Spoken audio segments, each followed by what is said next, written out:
Pessoal, boa noite. Obrigado pelo convite, Rafael, toda a turma aí, tá? Então, uma excelente oportunidade para a gente discutir, né, questões econômicas, questões de gestão, liberalismo, né? Que a universidade se faz pela crítica e pelo pensamento, né? A gente está aqui para criticar, para pensar, para discutir, né? Senão a gente ia viver numa ditadura de ideias, tá? Então eu vou trazer um enfoque, vou sair um pouco da questão mais filosófica, né? Que os professores também falaram ontem. Também sou, de certa forma, um pouco novo no liberalismo, né? Tenho estudado nos últimos tempos. Vou trazer mais um enfoque da gestão, da administração, né? Então, trazer um pouco um outro viés. Okay? Então, alguns princípios do liberalismo, né, que já foram falados, só retomando algumas coisas, né? A questão da livre iniciativa, que estamos todos livres para criarmos, né, para empreendermos, para criarmos coisas novas. A ideia do livre mercado, das livres transações entre os agentes. A liberdade individual como um preceito, né, ou seja, somos livres para escolher o que é melhor para nós, a nossa felicidade, né? A questão do livre comércio entre os países, entre as empresas, entre os estados, entre os países, né? E a importância da propriedade privada também, como foi falado. E aí a gente vem falando uma questão importante. Será que o Brasil hoje é um país livre? Será que nós temos um capitalismo de fato, né, no nosso país? E a gente vê que mais ou menos, né, não tantos. Por quê? Né? Porque ele ainda é um país fechado por uma série de coisas. Né? As empresas, os negócios, sua gestão andam de mãos dadas com a liberdade. Ou seja, para mim empreender, para mim inovar, para mim criar uma nova estratégia, um novo produto, eu tenho que ser livre. Por isso que funciona a inovação nos países capitalistas. Tá? Então a ideia do princípio da livre iniciativa e da livre concorrência. Então o Brasil é um país economicamente fechado, onde é difícil empreender e a burocracia é muito grande. Meu tio estava falando hoje que ele abriu uma empresa lá no Tecnocinos e ele já tem que pagar impostos antes mesmo de ele lucrar. Ou seja, o Estado é o primeiro sócio e é o que mais consome. Então não importa se você já está faturando, se você já está ganhando, você já tem que pagar imposto. O Estado quer a sua fatia. E hoje o setor público no Brasil já consome mais de 1/3 do PIB. Você imagina que o Tiradentes liderou aquela revolta, né, da independência pelo quinto, né? Ou seja, né, os brasileiros lutaram por 1/5 dos impostos que a gente tinha que pagar, hoje a gente paga 1/3, então aí, né, bem feliz. Tá? Então olha só alguns dados, né?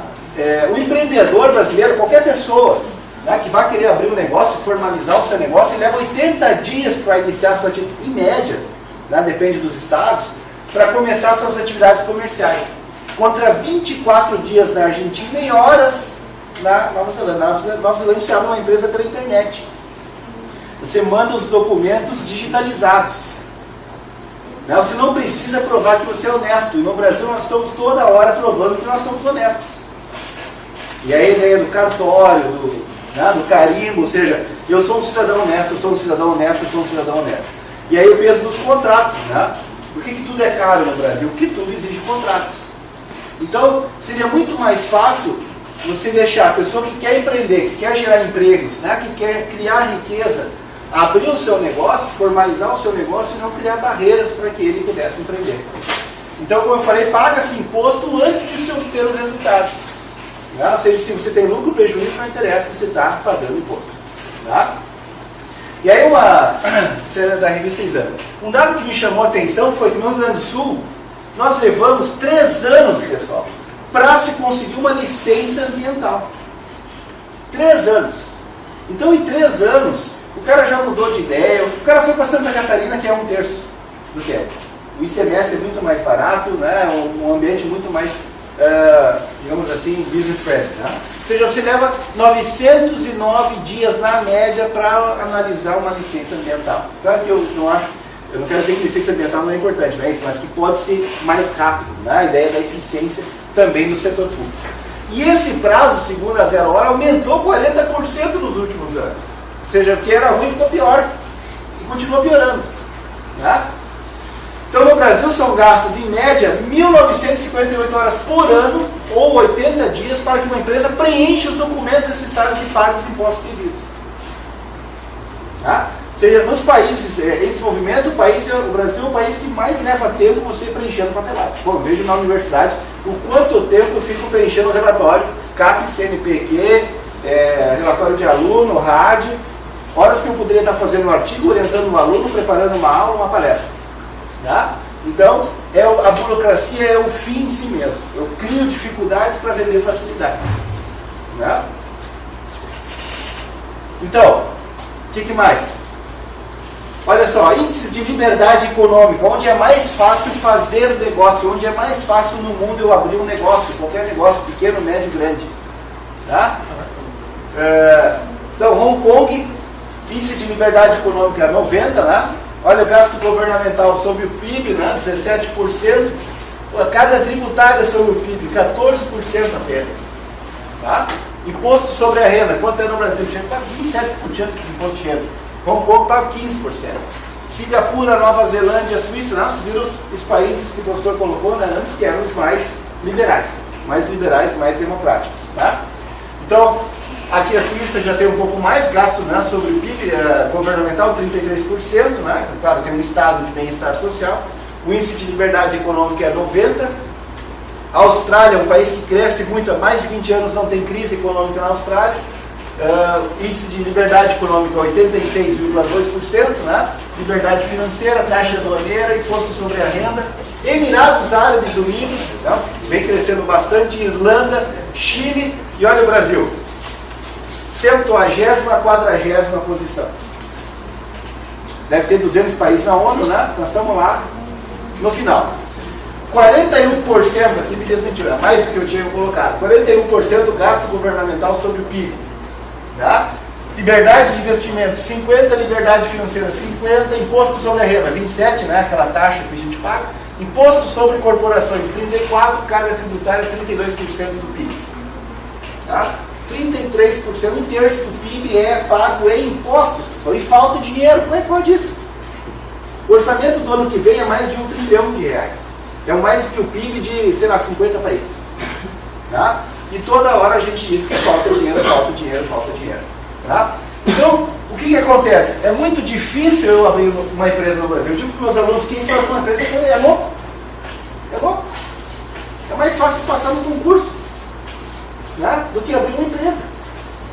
Então, enquanto a gente não melhorar esse ambiente de negócios, para qualquer pessoa, desde a startup, a multinacional, qualquer um que queira empreender, o aluno da graduação, o aluno da pós-graduação, né, seja o cara lá na comunidade, nós não vamos continuar patinando também nos indicadores sociais. Porque quem gera emprego é o setor privado, são as empresas. Quem gera riqueza são as empresas, não é o governo. O governo pode distribuir, pode regular, né, enfim, uma série de coisas. Mas quem gera a riqueza são as empresas. Tá? Então, e aí você compara, por exemplo, sensacional essa comparação, né? Quanto maior o índice de liberdade financeira, maior é o índice de desenvolvimento humano. Ou seja, quanto mais livre é um país para empreender, para criar negócios, mais rico ele é para todo mundo. Ou seja, o IDH, né, é maior. Então, você pega, por exemplo, aqui é mais, quanto mais perto, né? Israel, por exemplo, Noruega, ou seja, aqui, quanto mais alto o IDH e mais alta a liberdade econômica. O Chile, olha só, tá? Eu tive 2 anos atrás viajando no Chile. O Chile é o país mais desenvolvido hoje da América Latina. É sensacional. Tá? Então o Brasil está longe ainda em termos de nosso IDH, né? Vocês viram, esses dias saiu o dado, o nosso IDH estacionou, né? Nós estamos parados, não melhorou nas condições de renda, saúde, né? Uma série de coisas. E nós também não temos ainda liberdade econômica, nós estamos no meio do caminho, estamos lá junto com a Turquia, junto com o México. Tá? Ou seja, então nós temos que melhorar o ambiente de negócios, facilitar para o empreendedor, facilitar a vida dos empresários, dos gestores, dos empreendedores, e com isso também melhorar a qualidade de vida das pessoas. Tá? Esse é o indicador. Então, os países que é mais difícil fazer negócios são também os países que têm os piores indicadores, né, de desenvolvimento humano. Tá?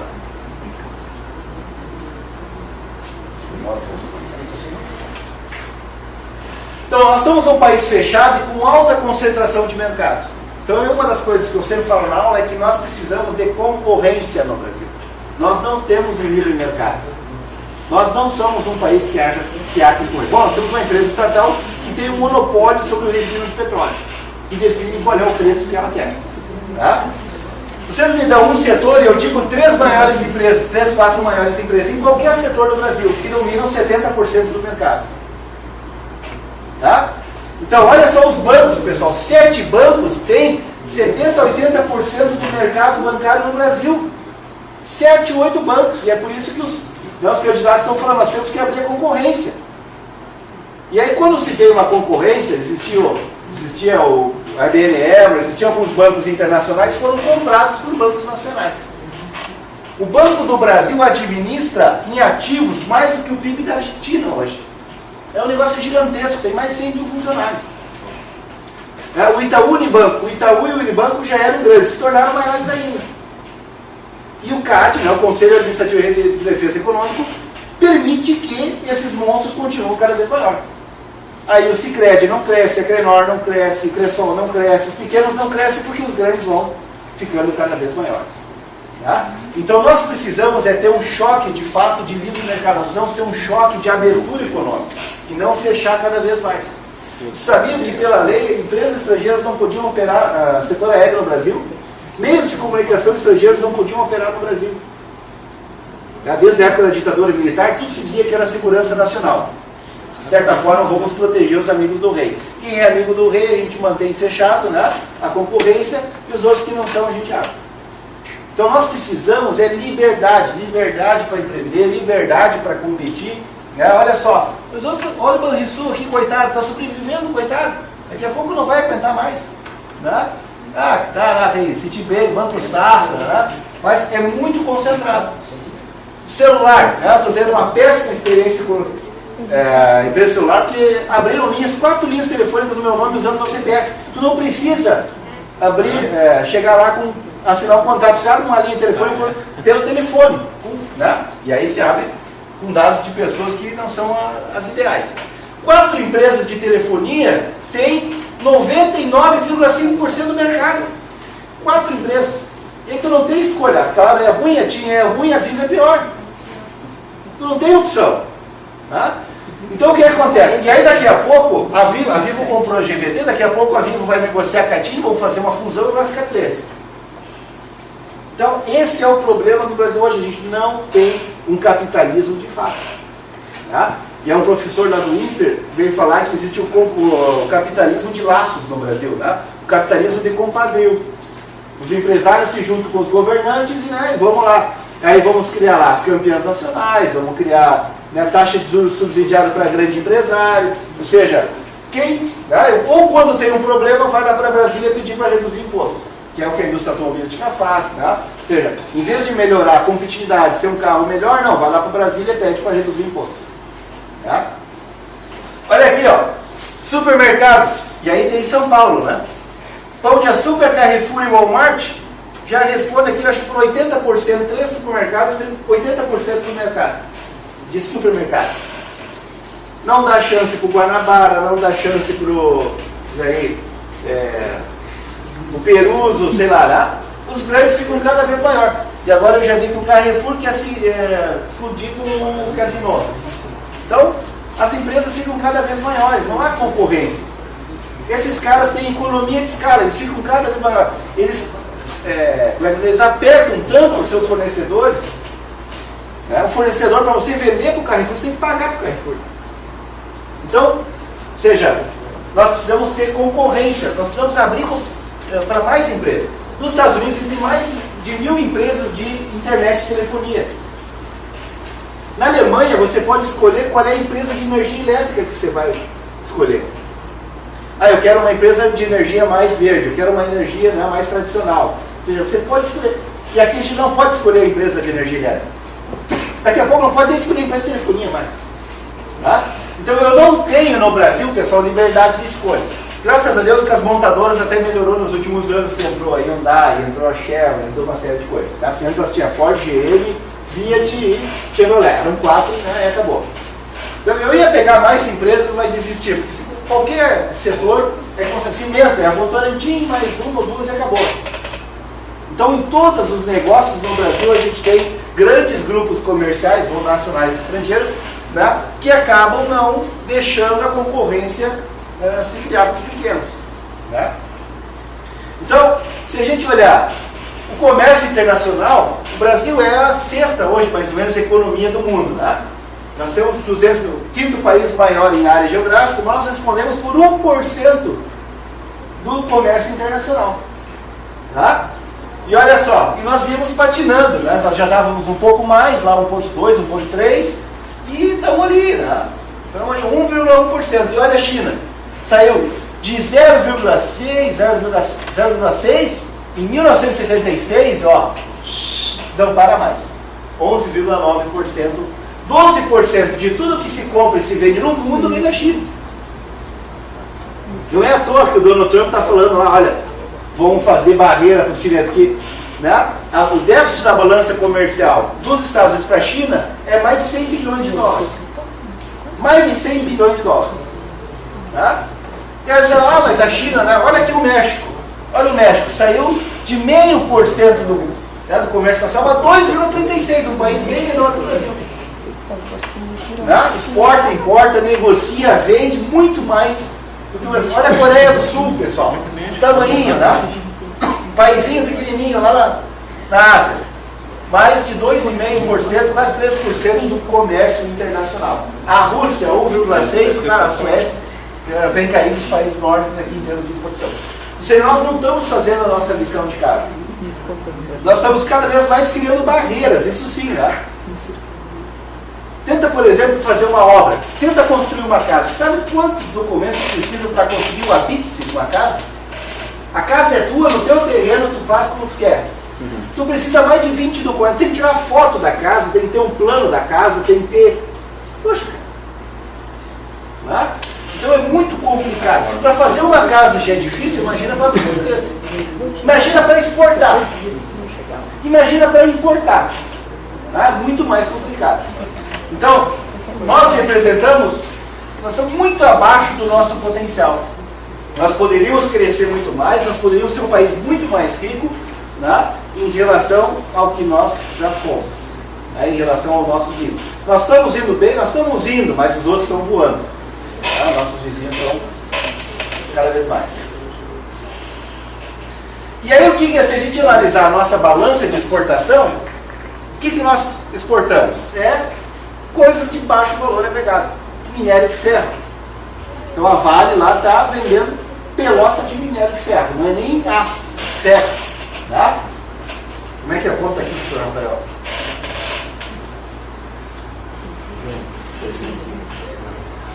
Aí.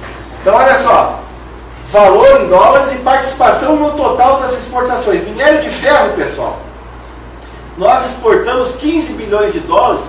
Lembro de que esse dado, mais recente, isso corresponde a 12% das nossas exportações totais. 1/10 que a gente exporta é minério de ferro. Tá? Soja, tá? 9 bilhões, 10 bilhões, 7,54%. Carne de frango, que o Rio Grande do Sul mais exporta é carne, fumo, né? Baixo valor agregado. Farelo e resíduos de soja e automóveis. Óleos brutos de petróleo. Não, nós importamos, pessoal, combustível. Sabiam disso?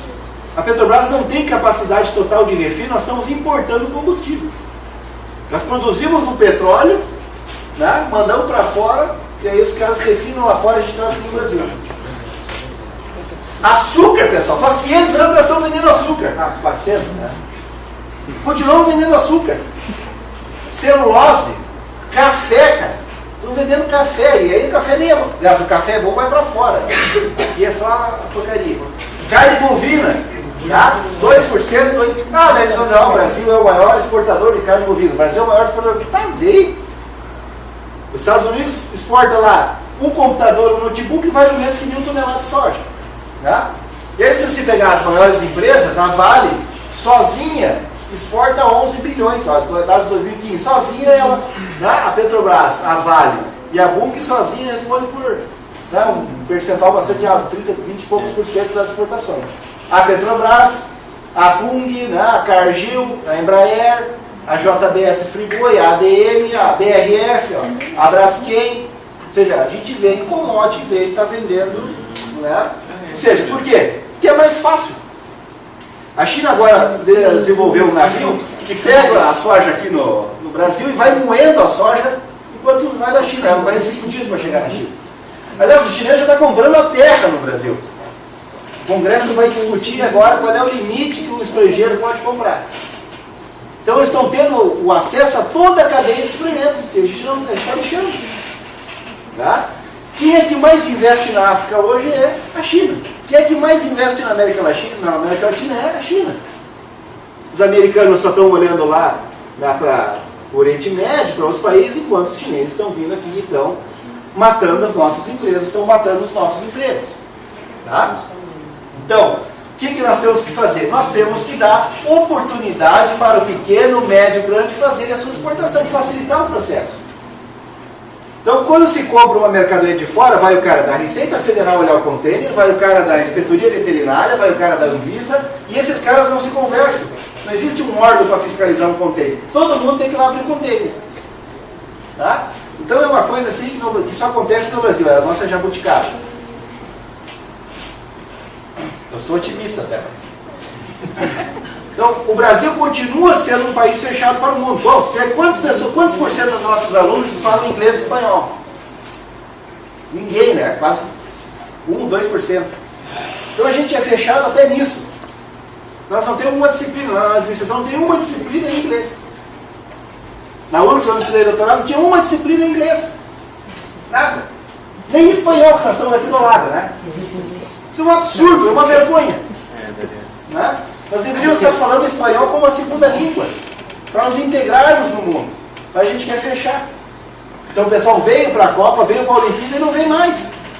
Porque é muito difícil vir no Brasil. Então nossas exportações se baseiam em produtos de baixo valor agregado e baixo grau de tecnologia. Crescimento do valor das exportações puxado pela... Eu sei que tem gente que fala mal do agronegócio. Mas se não fosse o agronegócio, pessoal, o Brasil teria quebrado já. Que quem paga imposto, que está entrando de dinheiro, né, de royalties, de dinheiro de fora, é exportação do agronegócio. E quando eu falo agronegócio, né, eu atuo no mestrado de desenvolvimento e exploração industriais, eu falo em toda a cadeia, desde do adubo, a máquina agrícola, todo o sistema. Tá? Desde a Emater, da Embrapa, toda essa área. Então a China passa a ser, os Estados Unidos era o maior parceiro comercial e passou a ser a China nosso maior parceiro comercial. E aí o que nós vamos tentar estudar? Nós iríamos estar estudando mandarim, fazer negócios com a China. Tá? Mas nós não sabemos nem inglês ainda, nem espanhol, imagina mandarim. Tá? E nós precisamos ter a visão da política de longo prazo. A gente não sabe que país a gente quer para o futuro, como é que a gente vai fazer. São políticas de curtíssimo prazo, né? Que o governador, o presidente faz lá para os seus mandatos, seus 4 anos, e depois muda o presidente, muda o governador, começa tudo de novo. O que era bom se esquece, né? E as coisas não continuam. Então nós precisamos aumentar os acordos de livre comércio. E aí tem uma barreira que o Mercosul nos força para fazer um acordo com o Brasil, com outros países, ele tem que levar todo o Mercosul junto. Ele não pode fazer acordos isoladamente. Tá? Aí tem agora a negociação do Mercosul com a União Europeia. Então é muito difícil fazer acordos de livre comércio. Enquanto isso, o Chile já tem 20, 30 acordos de livre comércio. Tá? Estão exportando desde salmão até minério, né? Tudo que é coisa. Então nós temos que fazer a abertura dos portos lá pelos 1808, trazer empresas de fora, trazer concorrência, aumentar o grau de liberdade para se fazer negócios no Brasil. Né? Então, um país fechado tem dificuldade de inovar e fazer crescer. Para vocês terem uma ideia, só a Califórnia sozinha é a 7ª ou 8ª economia do mundo. Só a Califórnia. Só a Apple ou a Amazon vale mais que todas as empresas listadas na Bovespa. Por quê? Porque lá as empresas inovam. O governo não fica criando impeditivos. Olha, você não pode fazer isso aí, né? O professor falou da escola, né? Eu tentei criar um TCC em forma de plano de negócio lá na administração, eu não consegui. Eu fui coordenador de curso, implantei a ideia da liberdade. O aluno pode chegar no final e falar, eu quero fazer um artigo, quero fazer um TCC, uma monografia, quero fazer um plano de negócio para abrir uma empresa. Chegou agora, na hora de executar, mas é muito difícil, dá muito trabalho, o sistema não dá certo. Você acabou com isso. Então eu não consigo inovar nem na minha sala de aula, nem na faculdade, imagina fora. Né? Então, a Google, né? Nos dados de 2015, 2016 e 2017, a Google é a principal empresa do mundo hoje, junto com a Amazon. Tá? Então a Google é o país, Estados Unidos, Apple, Estados Unidos, Amazon, Estados Unidos, AT&T, Estados Unidos, alguma empresa aqui de commodity? Alguma empresa de produção de soja? De milho? Não, né? Samsung, Coreia, ó. Tá? Verizon, Walmart, Facebook, e ainda estão as melhores universidades do mundo. Então, tá? Nesses países aí. Ou seja, uma coisa está ligada com a outra. Conhecimento, tecnologia, inovação, né? Empresas. Então, você abre uma startup lá no Vale do Silício, lá em 2, 3 dias, se junta a molecada, lá, estamos na faculdade, estamos fazendo um projeto aqui na faculdade, vamos abrir uma empresa. A Netflix, cara, eu adoro a Netflix. A Netflix, os caras, eles pegavam o DVD e eles, ou seja, alocavam o DVD e eles passavam recolhendo o DVD depois. Esse era o serviço da Netflix. Eles recolhiam o DVD para a empresa. Tá? E aí, isso depois eles viram que o negócio não era DVD, o negócio era vídeo, né? Cinema, etc. Então eles foram inovando, eles foram melhorando. Tá? A Amazon, aqui o cara era funcionário do banco e ele começou a pensar, olha, o negócio vai ser comércio pela internet, todo mundo vai comprar pela internet. O cara saiu do banco e foi abrir uma empresa lá, que é uma das maiores empresas do mundo. Está entrando no Brasil, mas os caras estão tendo tanto problema com os Correios, que daqui a pouco vai, né? O Correio consegue mandar a fatura depois que ela vence. Tá? Em Portugal, lá, quando eu morei um ano em Portugal, eles privatizaram os Correios, e os Correios funcionam. Tá? Talvez. Como é que a gente pode fazer melhor? Tá? Então, dificuldade aqui. Até as marcas mais valiosas do Brasil. Vocês viram aquelas lá de tecnologia? Vocês viram as marcas mais valiosas do Brasil, né? Cerveja e banco. Skol é a marca mais valiosa, nem é tão boa, né? Imagina se fosse boa ainda. Tá? Ou seja, 21% melhorou ainda. Tá? Ou seja, melhorou o valor de mercado da marca Skol. Tá? Bradesco, Brahma, Itaú, Globo, a marca Globo, Antártica, Sadia, Boêmia, melhorou. Natura, o IP. Tá? Ou seja, os caras lá, as maiores empresas lá são de tecnologia. Aqui é banco. Quem é que mais ganha aqui no Brasil? É banco, né, cara? Banco ganha na crise e ganha na fartura. Quem mais paga é juro. Né? O governo paga juro para o banco e nós pagamos juro também. Claro, tem 4, 5 bancos, né? Os caras colocam a taxa que eles querem. Então, ou seja, as nossas empresas são de baixa tecnologia, são empresas do mercado já maduro, né? Que não inovam. Nós estão. Pra você ter uma ideia, a Ambev ela tem 70% do mercado de cerveja sozinha no Brasil. É um absurdo. Aí eu gostava da Eisenbahn, né, que era artesanal, fez secretário, os caras foram lá comprar a Eisenbahn, pô. Eu fui na Argentina, lá, fui tomar Quilmes, era feito pela Ambev. Então, ou seja, o grande fica cada vez maior e o governo não tem limitado esse crescimento. Né? Ou seja, para que haja essa concorrência, para que o pequeno lá, que tem a sua cervejaria, possa também ser maior e contratar mais pessoas. A gente está limitando, o governo está dizendo, olha, né? Não pode. Então é muito complicado ser empreendedor no Brasil. É muito complicado a gente querer inovar. Então as maiores empresas do mundo, né, em bilhões de dólares, não é o valor da marca, mas o tamanho da empresa, né? Então você pega lá Walmart, Berkshire Hathaway, aquela lá do mega investidor. Claro, tem algumas aí de petróleo, né? Mas não tem nenhuma brasileira. A Petrobras estava lá entre as 20 primeiras e deixaram cair. Virou a 70ª, acho maior. Tá? General Motors, Ford, Amazon, General Electric, né? Ou seja, são empresas americanas, europeias e nenhuma brasileira. O que está acontecendo? Por que a gente não tem empresas tão boas assim? Será que eles são melhores que nós? Será que eles são mais inteligentes que nós? Acho que não, né? Então, alguns setores do Brasil são inovadores, eles realmente funcionam, né? O petróleo, na exploração de águas profundas, né? A Petrobras foi muito mal administrada nos últimos tempos, mas ela vem melhorando. Tá? A aviação, a Embraer agora vai fazer uma parceria com a Boeing, né? ainda se mantém, é uma empresa, né, que é reconhecida internacionalmente. A agricultura no Brasil, que é muito boa, realmente é muito eficiente. A siderurgia, existem alguns grupos siderúrgicos grandes, né, que trabalham bem, mas muitos setores ainda apresentam problemas. Né? Por quê? Baixa concorrência, baixo nível de inovação, baixo nível de tecnologia investida, né, por aí vai. E nós importamos tecnologia e conhecimento. Nós estamos importando. Né? Nós usamos Microsoft, nós usamos, né, celular da Samsung. O que nós usamos que é feito no Brasil? Né? É pouco. Então nós precisamos, pessoal, isso aqui é no setor público e no setor privado, é no dia a dia, é todos nós. É a cultura da inovação. Eu tento mudar a aula, mudar o slide, né? A gente tem que inovar, pessoal, senão a gente vai ficar sempre fazendo a mesma coisa. Tá? Fazer as coisas diferentes e permitir que as pessoas façam as coisas diferentes. E nós estamos também muito longe, né? Mantemos uma distância muito longa entre a academia e as empresas. As empresas falam o mundo deles, têm as coisas deles, a universidade tem os nossos ritos, as nossas ideias, e a gente não se conversa. Tá? E nós fizemos, até na administração, na economia, na assessoria, pesquisa pouco aplicada. Mas se eu começar a pensar, pessoal, para que serve a minha pesquisa? Qual é a realidade que vai mudar? Para quem que interessa essa pesquisa? Né? A pessoa está me chamando a atenção. Meu irmão que é agrônomo fala, vocês fazem aqueles artigos que ninguém lê. Eu fico de puto com isso. Não, tem que fazer artigo que as pessoas vão ler, né?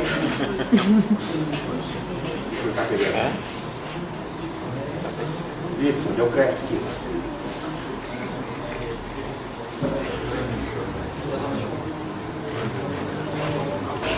Vou voltar lá. Aí. Então, causas desse atraso. Baixos investimentos públicos em pesquisa. Para vocês terem uma ideia, 70% do gasto do investimento em pesquisa no Brasil é colocado em universidades públicas. 60% da pesquisa é colocada no setor público, 70% em universidades públicas. Quem faz pesquisa somos nós, universidade pública. Tá? Pesquisa aplicada e pesquisa básica. A instabilidade das políticas públicas, né? Não vai ter edital de pesquisa, um ano tem dinheiro para pesquisa, outro ano não tem, um ano tem bolsa, outro ano não tem, tu não sabe, né? Vai começar um projeto de longo prazo. Falta de políticas industriais e de planos de longo prazo. Olha só, onde é que vai ser a próxima Copa do Mundo? No Catar. Onde é que tem corrida de Fórmula 1 hoje? No Catar. 35 graus. Os caras têm uma visão de país para 2030. Nós não temos nem para o ano que vem. Tá? Então, qual é a visão de país? A gente não tem uma visão de país hoje. Onde nós queremos chegar. Tá? E o problema é que a inovação, é claro que ela é arriscada. Principalmente a questão se ela vai dar resultado. Né? Ou seja, será que ela vai ser viável? Então, a inovação eu entendo como uma ideia, um produto que vai ser aceito pelo mercado. Tá? Vamos lá. Está passando. Tecnologia nos atrapalha. Acho que o ar está ligado quente.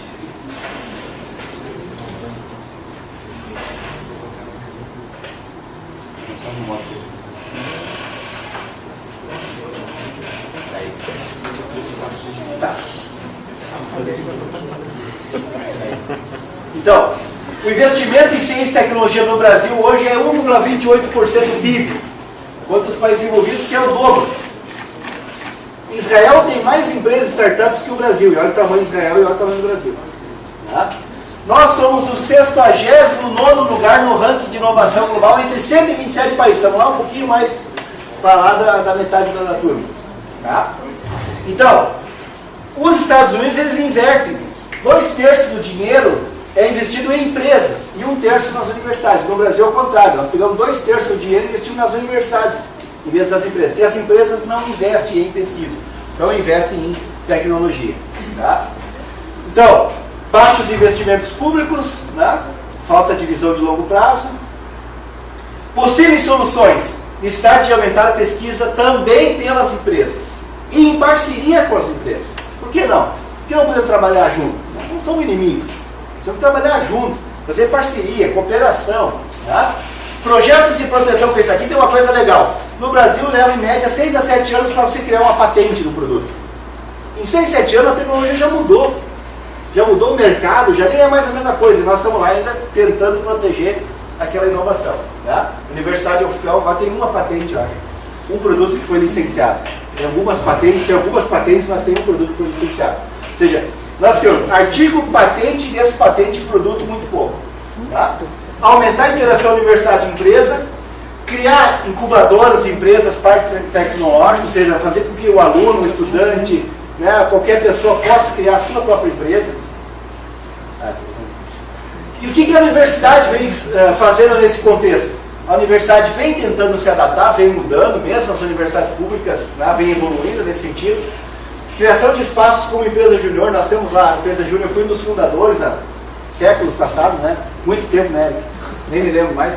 Ou seja, na empresa júnior, o aluno, ele coloca em prática essa teoria. O aluno é o gestor da empresa. São os alunos que administram a empresa. Os professores só orientam. Então ele já sai da graduação sabendo como é que é uma empresa. De qualquer área. Então tem empresa júnior da enfermagem, da agronomia, da engenharia, sei lá o que for. Ou seja, colocar aquele conhecimento que os professores passam em prática. Nós tivemos a disciplina de empreendedorismo na graduação e na pós-graduação da UFPEL. Né? Então você pega, por exemplo, qualquer curso poderia ter noções de empreendedorismo. Porque eu posso ser um intraempreendedor, eu posso empreender no meu local de trabalho.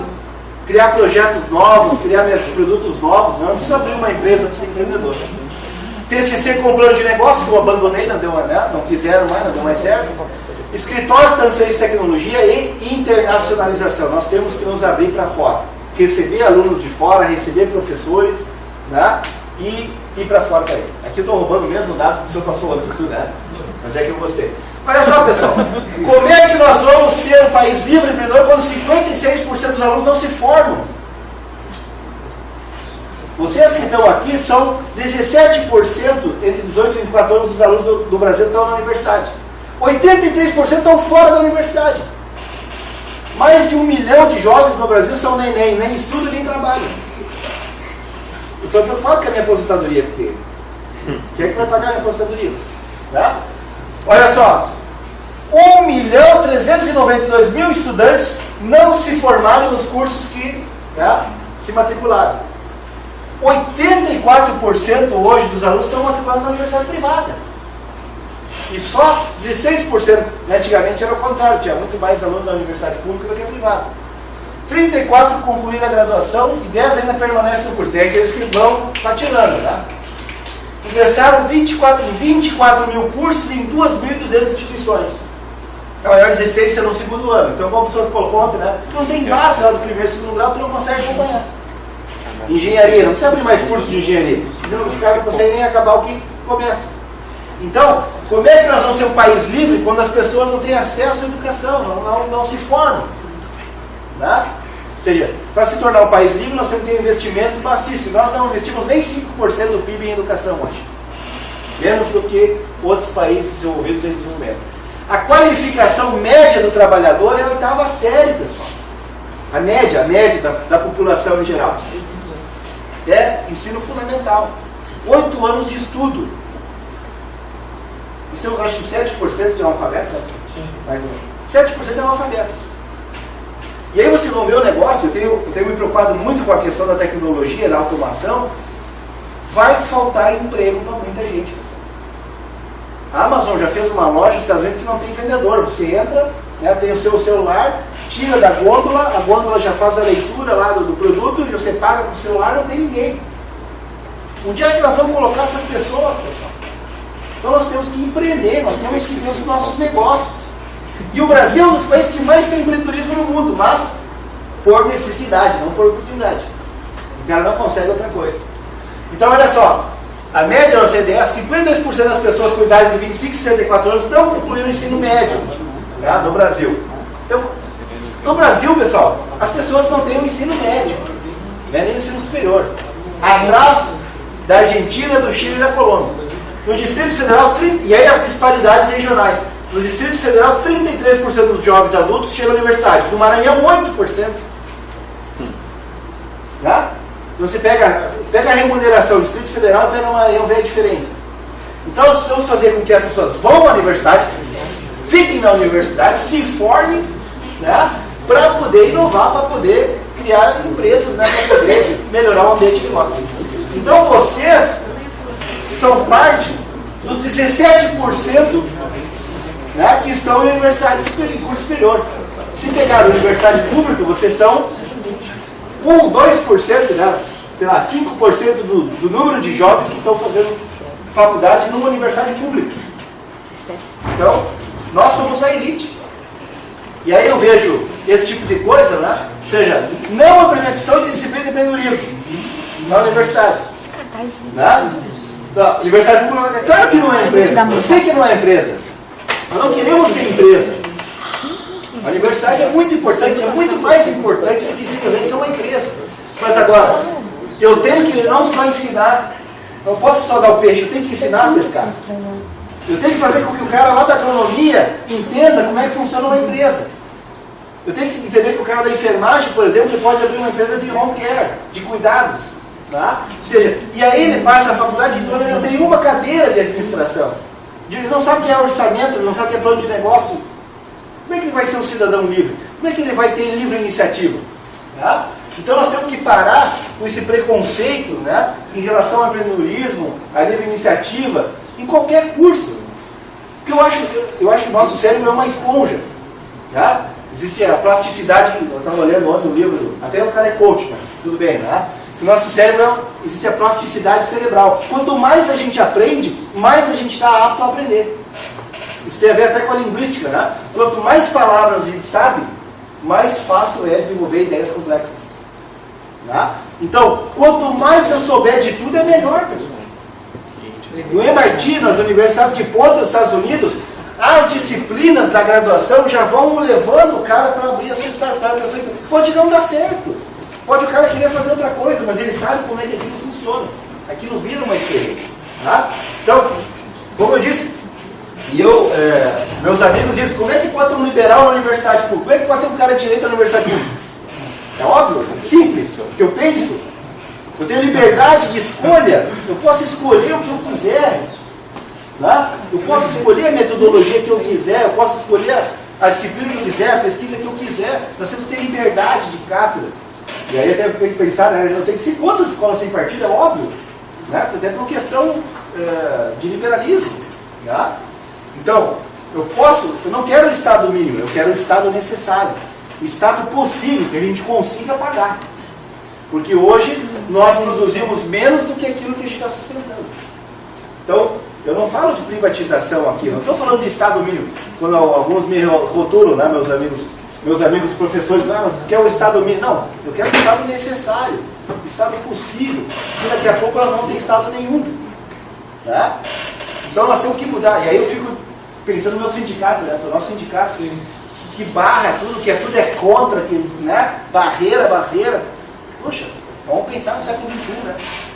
Então, a ênfase cada vez maior na ciência, na tecnologia, nas artes, na inovação, no design, nas artes, né, pessoal? Como isso é importante, como isso pode virar negócio, como isso pode virar riqueza para todo mundo. Então, nós precisamos de uma mudança de cultura e de paradigma, mais liberdade, mais autonomia. Eu acho que é um absurdo, porque nós estamos na presença de sala de aula. Eu estudei em Portugal, dei aula na Argentina não tem frequência obrigatória. O aluno tem que saber que se ele não for para a aula, ele não vai aprender. Em primeiro lugar, né? Todo mundo é adulto. Em segundo lugar, se ele não for, ele não vai passar na prova. E o que nós fizemos? Assina teu nomezinho, tem que preencher, eu tenho horas preenchendo o papel. Será que nós não temos que mudar isso aqui? Será que nós não temos que dar mais liberdade para o aluno? E aí eu sou administrador, existe o Conselho Federal de Administração. O Conselho diz, tem que ter essa matéria, isso aqui, tem que ter um administrador dando aula. Isso que conversa fiada, pô. Os melhores professores que eu tive na URGS lá, a professora era médica, no doutorado. Médica. Né? Então, seria liberdade de cátedra, liberdade para escolher, né, a disciplina. Então, em Harvard, por exemplo, o aluno escolhe as disciplinas que ele quer fazer. Existe um hall de disciplinas, olha, eu quero fazer disciplina de economia, quero fazer disciplina de artes, quero fazer disciplina de gastronomia. E lá na graduação, na administração, aquele currículozinho engessado, os pré-requisitos aí, o teu pré-requisito. O aluno só pode fazer 2 disciplinas cada semestre em outro curso. Pô, quem falou isso? Por quê? Né? Nós temos que mudar, pô. Aí eles me dizem, mas o cobalto não concorda. Pô, muda o cobalto, pô. Muda o sistema, cara. Tá? O sistema... a estrutura segue estratégia e não o contrário. Então, nós fizemos avanços no Brasil, todos os governos, do meu ponto de vista, lá, direita, esquerda, nós avançamos bastante. Hoje 98% das crianças estão na escola, 98, 99%. Talvez não seja a melhor escola, mas está na escola. Antes estava na rua. Tá? O acesso ao ensino superior aumentou muito, o crédito melhorou muito, existia um avanço sim da classe média, mas ainda tem muita coisa para se fazer, muita coisa. Tá? Nós estamos ainda muito atrasados do que poderia ser feito. E aí nós precisamos de profissionais de qualquer área, pessoal. Criativos, dinâmicos, visionários, né? Libertos, autônomos, criativos. Hoje está se falando, por exemplo, tem empresas nos Estados Unidos que não contratam mais pelo diploma. O LinkedIn, a Apple, lá, a Google, não interessa qual é o curso que te formou. Tem empresas de trainee hoje, sessão de trainee hoje no Brasil, que não interessa qual é o curso que te formou. Eles perguntam, qual é a tua experiência de vida? O que tu sabe fazer? O que tu sabe fazer, pô? O que tu fez na tua graduação? Tu viajou, tu fez estágio, trabalho voluntário? É isso que interessa. E nós ficamos quadradinhos aqui ainda, né, aquela coisinha fechada, aquela caixa. Né? O Estado deveria atuar mais na regulação e nos serviços essenciais de saúde, educação, defesa, segurança, diplomacia e política de longo prazo. Por que o Estado tem que ter empresa? Né? Será que a iniciativa privada não faz melhor do que o Estado? Em algumas áreas, né? Eletricidade, gás. Nós temos uma empresa de logística, a EDL, a Empresa Brasileira de Logística, não fez nada, fez uma estrada ainda. Mas tem 200 caras trabalhando lá. Entendeu? Nós temos que colocar dinheiro onde importa, pessoal, onde faz diferença. Na saúde das pessoas, na educação das pessoas, né, onde faz diferença. Não é colocar lá na burocracia para botar mais gente para trabalhar lá. Tá? Políticas de longo prazo, visão de longo prazo. Tá? Mas eu sou um otimista, eu acho que quem vai mudar é nós, é a nossa geração. É a nossa geração que está mudando, a nossa geração que é preparada, a nossa geração que está, né, inovando, que está criando novas empresas, que mudou o Brasil. Tá? Então nós temos que se libertar daquelas amarras mais antigas, tá bem?